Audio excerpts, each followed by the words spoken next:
In this video, we're going to explore how to develop a concept for your next D&D campaign, and also how to run a Session 0.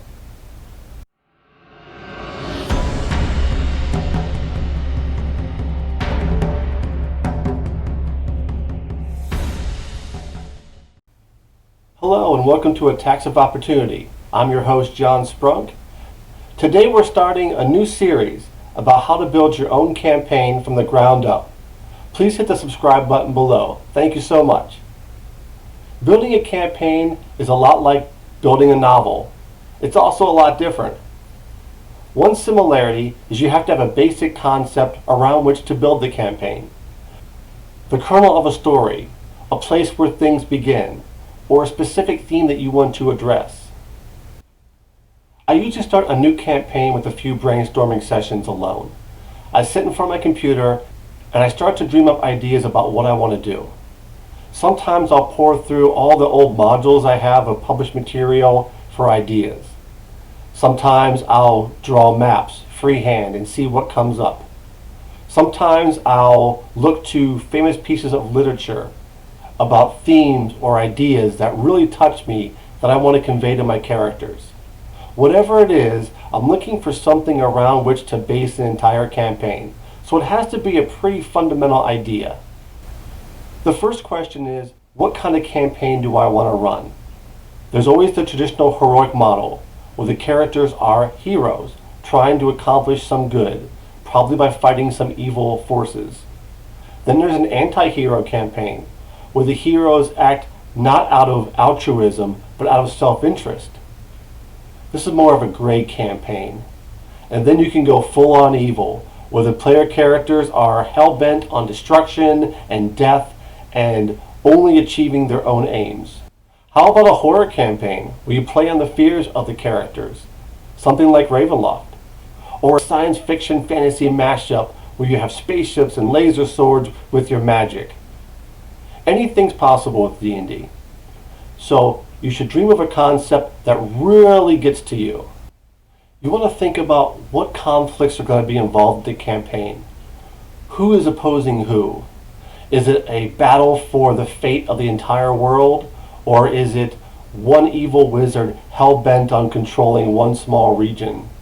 Is it a clash between cultures, races, alignments, different religions? Any of this can play into your campaign. And once you identify who the oppositional forces are, you'll start to get an idea of what kind of campaign you want to build.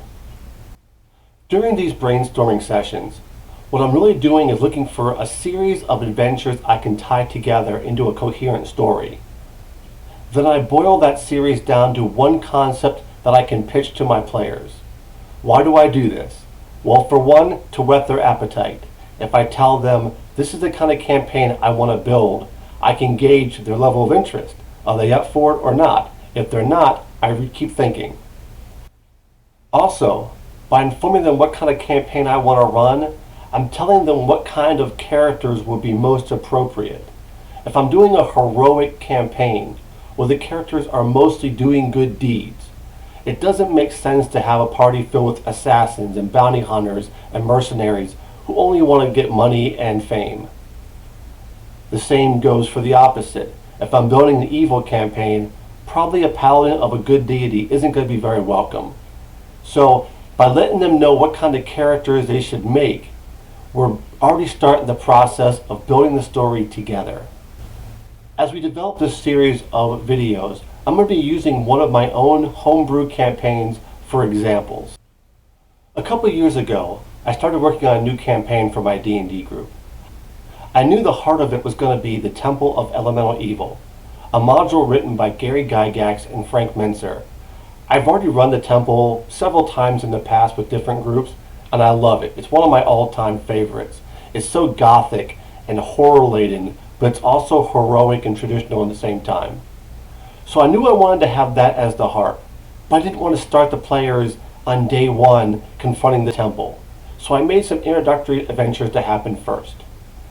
I also had an idea that I wanted to do a hex crawl adventure. A hex crawl is a kind of campaign where you make a large regional map, and the characters are able to move along the map as they like, discovering things wherever they go. So I wanted to combine these two ideas into one campaign. So I boiled these two ideas into a concept that I could pitch to my players. It went something like this. This campaign will take place in the war-torn lands of the Pomarge, a wild and unpredictable region, where many adventurers and sellswords have come to seek their fortune. But there is something dark brewing, something that seeks dominion over the entire world. This is a campaign for characters that are eager to seek out danger and adventure in a forbidding wilderness.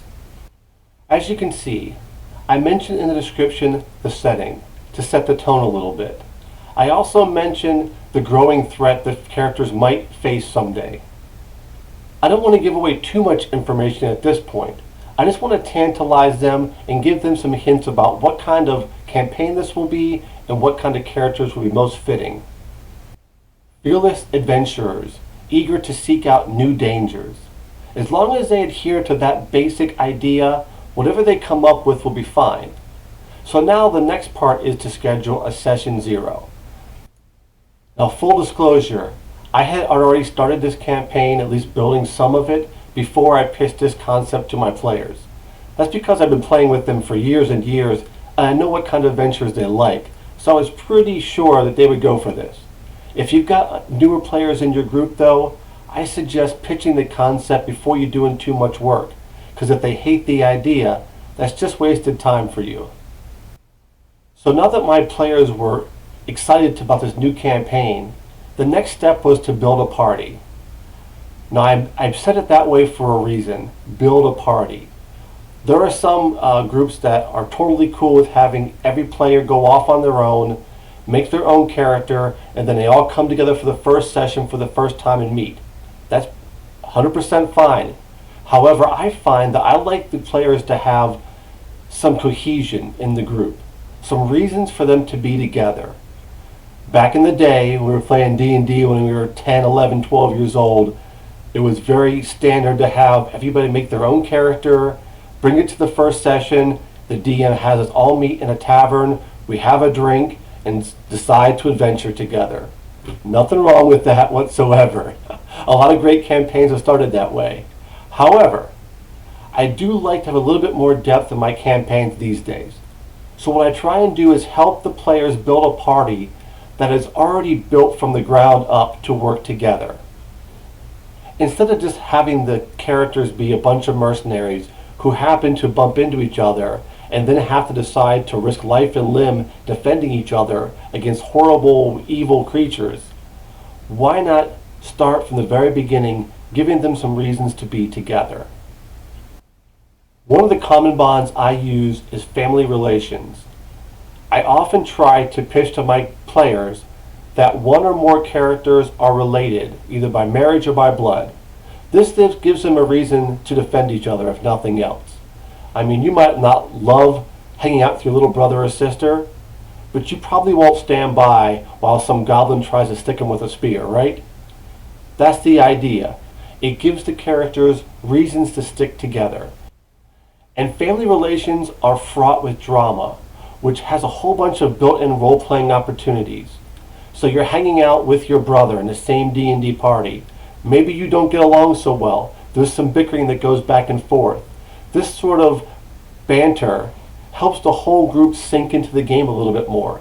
It feels realistic. If you've got a brother or sister in real life, you know that sometimes they can be irritating. You can bring that into the game, and that will feel very real to everybody else. You can do any kind of relation, husband, wife, siblings, cousins.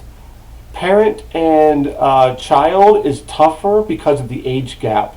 Grandparent and grandchild even more so. But these can all work. And again, they give not just reasons for the players' characters to stick together, they give them something to base their role playing on. Another powerful bond is danger. Maybe these player characters didn't know each other from the start, but from the very first session, the very first encounter, they're tossed into something ultra dangerous. They can only survive by sticking together. Sort of like going to war together, those kind of experiences can bond people together for life. So that also works, or any combination of these ideas can work. What's important though is that every character has at least one tie to some other character in the group. Another good result of building the party all together at a session 0, where everybody's pitching around ideas of what kind of class and race they want to play, is that you get to fill all the vital roles that a party needs. I find that players, when they build characters all together in a group, that they instinctively know to balance it out. They know they're going to need some big tough characters to take a lot of damage. They're going to need some spellcasters. They're going to need some range classes. They're going to need someone to heal and someone to control the battlefield. They might also want someone to be the face man and talk to NPCs with a high charisma score so they can learn more information and make their life a little bit easier. There's no wrong way to balance your party, but I do find that when the players know the concept ahead of time and then build the party together as a group at a session 0, that they tend to have stronger bonds together, they care more about each other, they role play more, and they tend to be better balanced parties. And when it comes to party roles, it's not just the mechanical roles that different classes fill. There's also social roles. Writers discuss this a lot, the different archetypes of characters. Like there's the warrior, the orphan, the mentor. These are different characters that turn up again and again in fiction literature because there's such powerful archetypes or epitomes of certain traits. D&D can benefit from this too. Now, a lot of players will simply take their real-life personality and graft it onto all their characters. And that's okay, especially for newer players who aren't sure how to create a unique personality and how to play it convincingly. They don't want to mess it up, so they tend to err on the side of caution. But as they mature as players, they'll probably have more of a desire to play a different role than who they are in real life. And that's where archetypes can really help out. As a DM, you can sort of guide them and say, well, your character, seems to be more like the orphan character. They're young, they're inexperienced, they're naive, maybe they're hopeful about the future. Whereas player B's character is older and looks to be grumpier and gruff. Maybe he could play or she could play the mentor position. And once they start to glom onto these roles, then the whole party's role-playing experience becomes so much more deeper. It's not just Bill the cleric and Tanya the halfling rogue out to slay some goblins. Now it's Tanya the young teenage halfling and Bill, her older mentor from the village, who's trying to teach her the ways of the world, and she never really listens to him until it's too late. But then she goes, aha, of course, this is what you meant the whole time. And that way, you can really help to build a story together. The DM has a lot of responsibility of building the story, of course, but when the players take ownership of it for themselves, and start to create their own subplots and mini-plots, that's when the game gets so much deeper, because it gives the DM so much material to work off of. If I know that two characters are brothers, and they've always been rivals in a romantic sense, I can play that over and over again. I can have NPCs enter their lives and flirt with one or the other or both and build some tension there. And it's fun, and it makes these characters really come alive. Now in the campaign we're discussing, we started with 3 players. Their characters were Alira, an elven cleric, Rolf, a human ranger, and Kethra, a human wizard. When we were discussing and creating these characters in session 0, the players decided that they would all be childhood friends who grew up together. Well, I told them that Selene, which is an elven realm in the world of Greyhawk, is not too far from the campaign starting area, so maybe they could all be from there. They liked that idea, it gave us some background, and it gave us some bonds to tie them all together. Now I knew from the start that I wanted to kick off the campaign with a vision, something that came from the gods. And since we had an elven cleric, she was the perfect one to receive this vision. So one day while she's cleaning up the temple as an acolyte, she gets a vision. There's a growing evil festering in the Pomarge, and it's going to grow and grow until, like a great tidal wave, it washes over the entire world, taking over everything, destroying everything that is good and holy. And the only one that has a chance to stop it is this elven cleric acolyte. Pretty heavy stuff to start a campaign on, but they loved it. And what happened was the players decided, as part of their backstory, they were going to go pursue this evil. And so the three of them rush off in the night alone and make their way to the Pomarge. That's where we're going to start our first session. At this point, I had a campaign concept, the setting, and a cast of characters. That's enough for me to roll up my sleeves and get to work. In the next video, we'll explore how to create a campaign from the ground floor up. Thank you so much for watching Attacks of Opportunity. I'm John Sprunk. Please hit the subscribe button and share this video. Your support means everything to us. Until next time, have a great day. Bye-bye.